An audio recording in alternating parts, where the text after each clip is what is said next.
You can make money by taking pictures and getting in the photography business. In this episode, we're going to talk about how to explore this business and make money through your photography. Our guest who joins us today is an extensive award-winning celebrity photographer and creative director with studios in Los Angeles and New York City. He is a corporate photographer to Fortune 500 CEOs and recently began teaching his process to photographers all over the world. Our guest who joins us is none other than Michael Grecco. Michael, welcome to the show. Thank you, man. Hey, that's like the best introduction I've ever had. It's a pleasure to have you on. I feel like there's going to be great synergy. Thank you guys for listening to this episode also, regardless of how you're listening to this right now. Thank you guys for choosing Breakthrough Success. The photography business, I feel like it's one of those areas that once you get into it can be a really exciting business if you know what you're doing. So I'm wondering, Michael, if you could just share with us how you got into the photography business and built it up to where you are now. Well, I got into the business many, many years ago, and the business was completely different when I got into it, of course, over 30 years ago. I got into it because I fell in love with photography through the darkroom, which most people don't get to experience these days. But I literally was in the Science Shack at my summer camp in Westchester, New York, which is just, it's a suburban area just north of New York City. And I learned the darkroom. I learned how to print.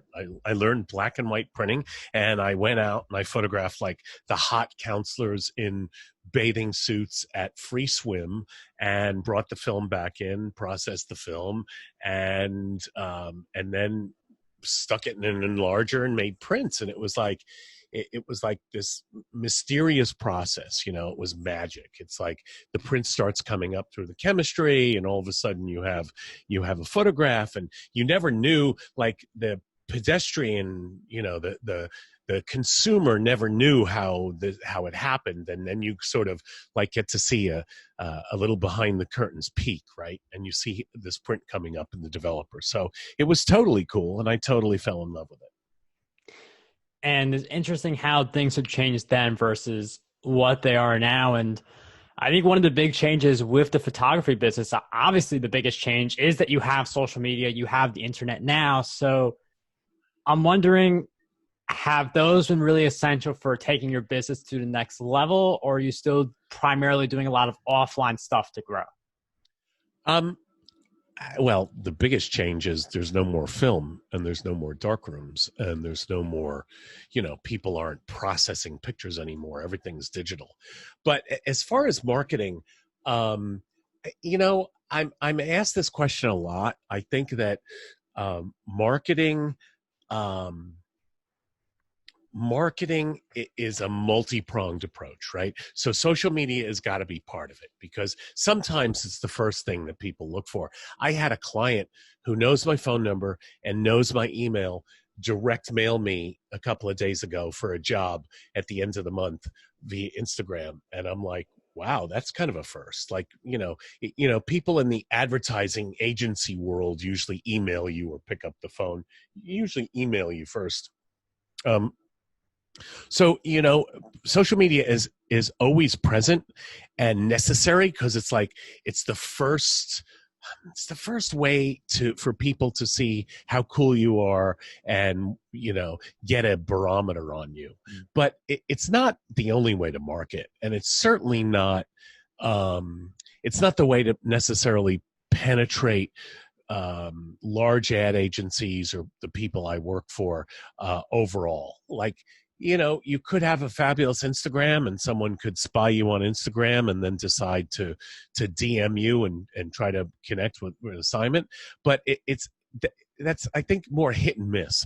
I think that, figuring out how to penetrate the ad agency and getting in and getting a large campaign for me is not just social media.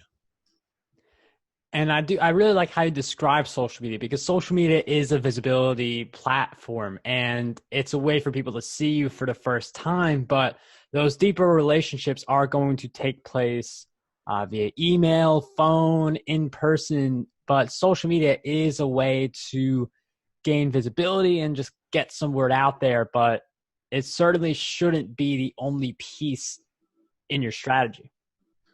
That's right. And you know, they used to say, you know, you have to do everything to market yourself in the photography world. You have to do meetings, you have to do direct mail pieces, you have to advertise in the source books, which were literally used to be, you know, before the internet, people would print a book that had work in it that you paid to have in it, and people would use that as a resource. So now you still have to do everything, but what you do is changed. You know, source books are pretty much useless to me.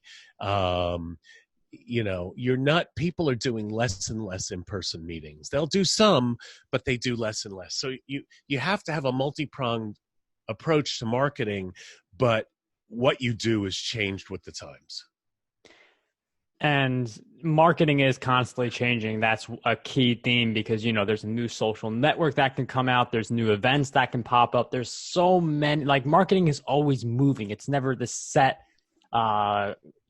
tactics that you do to accelerate your brand and get these gigs. And I'm wondering, like I mentioned earlier, you were a celebrity photographer.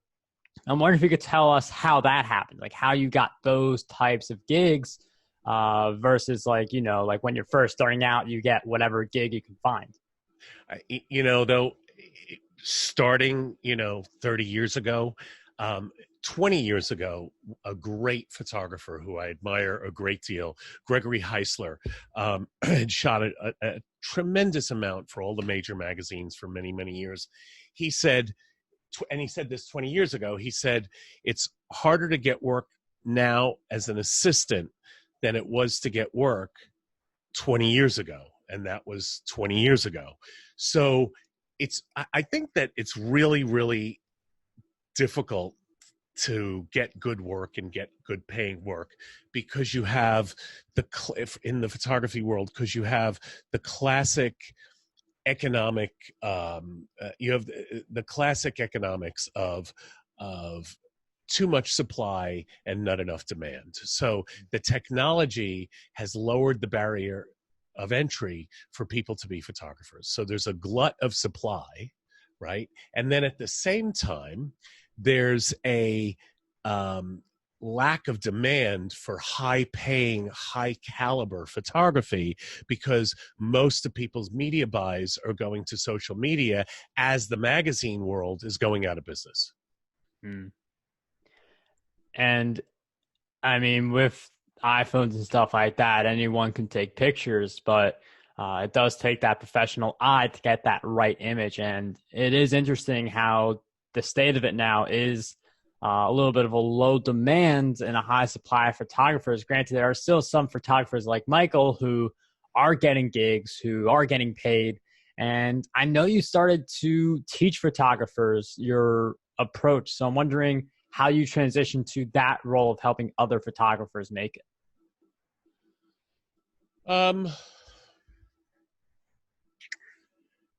I don't know if I don't know if I've transitioned into that role. I'll go out and I'll speak and inspire.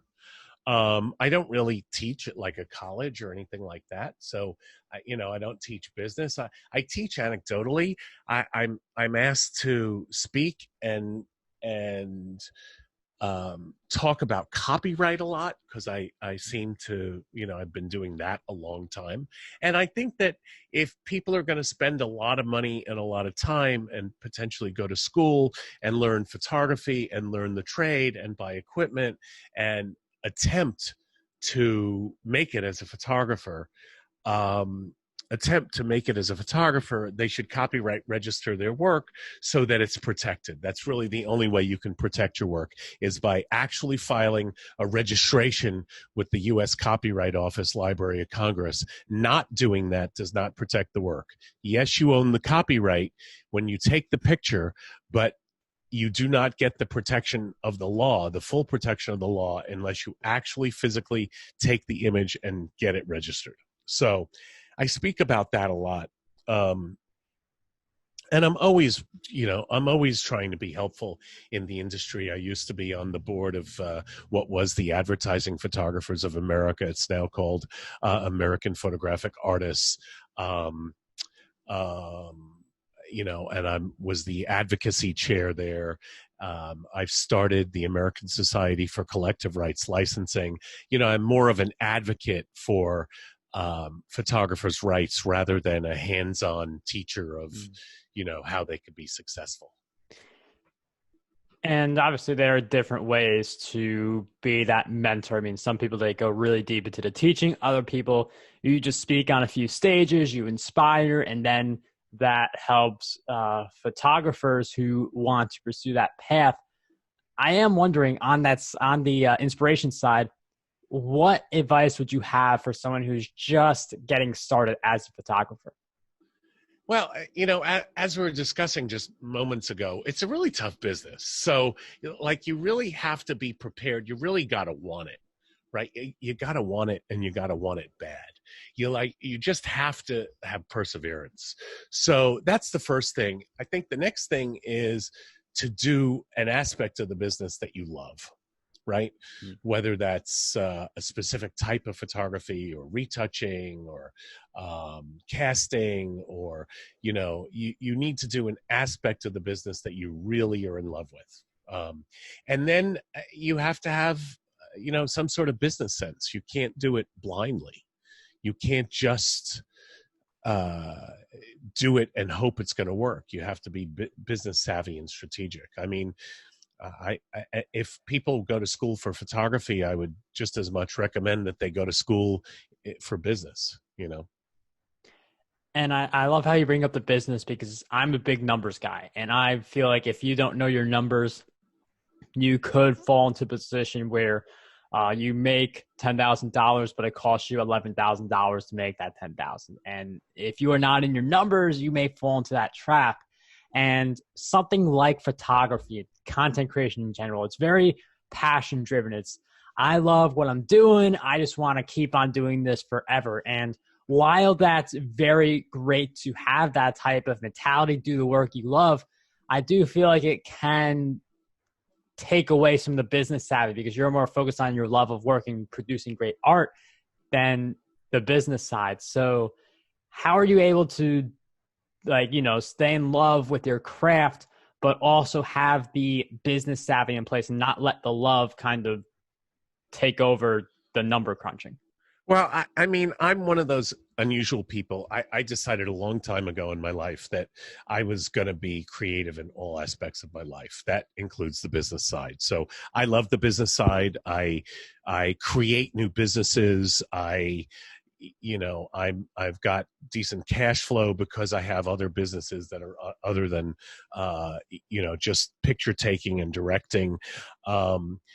But it's hard, and I think you have to embrace it. I mean, you talk about watching the numbers. So think about it this way.